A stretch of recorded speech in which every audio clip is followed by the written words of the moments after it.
আজকে আমরা কথা বলবো বিচার ব্যবস্থার ভাষা, আদালতের কথা, সাধারণ মানুষের জীবনের অভিজ্ঞতা নিয়ে।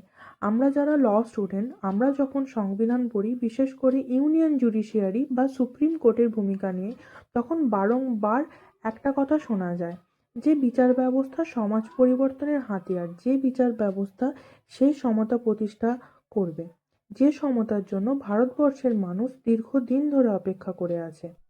এই কথাগুলো শুনতে খুব সুন্দর লাগে, নৈতিকভাবে শক্ত মনে হয়, কিন্তু প্রশ্নটা হচ্ছে এই কথাগুলোর বাস্তব অ্যাপ্লিকেশনটা কোথায়? বিচার ব্যবস্থায় বড় বড় শব্দ ব্যবহার করা হয়, dignity, equality, social justice, freedom ইত্যাদি ইত্যাদি।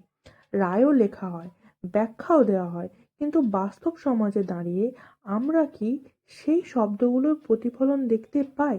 আজও একজন সাধারণ নারী, একজন দরিদ্র মানুষ, একজন প্রান্তিক নাগরিক, তাদের জন্য ন্যায় বিচার কি সহজলভ্য?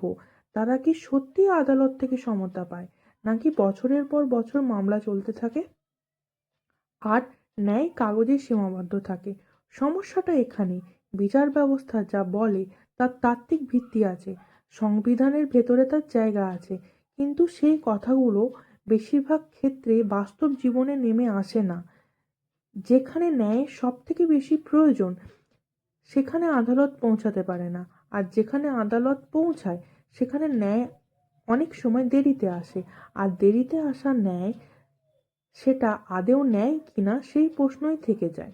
তাই বিচার ব্যবস্থা সমাজ পরিবর্তনের হাতিয়ার, এই কথাটা অনেক সময় একটা সুন্দর বাক্যে শুরু হয় আর একটা সুন্দর বাক্যে শেষ হয়ে যায়। কথা থাকে, রায় থাকে, কিন্তু সাধারণ মানুষের জীবনে তার ছাপ খুবই কম।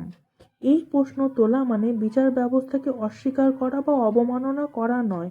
এই প্রশ্ন তোলা মানে সংবিধানকে অসম্মান করাও নয় না।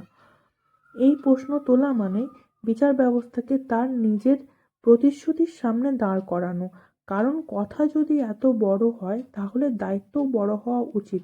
যেদিন আদালতের ভাষা কাগজ ছেড়ে মানুষের জীবনে নেমে আসবে, সেই দিনই বিচার ব্যবস্থা সত্যিকারের সমাজ পরিবর্তনের হাতিয়ার হয়ে উঠবে।